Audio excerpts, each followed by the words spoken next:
Oi, kau curi kereta aku eh? Apa benda ke ni? Kereta ni kita orang baru dapat pagi tadi tau. Kawan, you suruh bagi kawan baik you scam lah.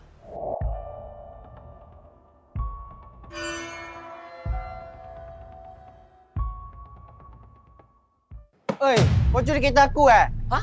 Kereta kau kereta apa? Kereta ni aku baru beli dengan kawan aku. Macam mana boleh ada dekat sini? Apa benda ke ni? Kereta ni kita orang baru dapat pagi tadi tau. Eh bos, dia ada bukti tak? Kereta tu tak jual bagi you. Tengoklah sendiri. Ini grant ni kawan I yang bagi. You kata, you suruh beli kereta dengan kawan you. Lepas tu, kenapa pula you berkawan jual kereta ni? Dia cakap dia urgent nak pakai kereta. Jadi saya bagi. Jadi kereta saya sampai sekarang pun tak dapat lagi.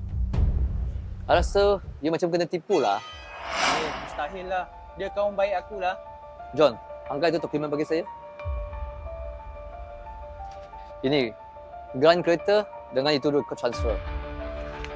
Apa? Dia sudah jual bagi you lagi?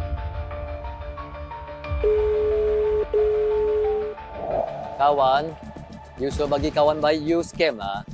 Tak mungkin lah saya kena tipu. Ini kereta saya sudah beli. Ini kereta atas nama saya. Kau dah gila ke? Kau cakap tak pakai otak? Korang tengok, ini Yuska. Yuska ni dah rampas kereta aku.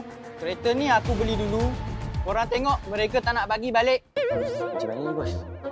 Kita ada transfer record, kita ada grant kereta. Kita suruh buat apa yang patut. Jangan risau. Daripada you kecoh ke sini, Maya pergi cari orang tipu you.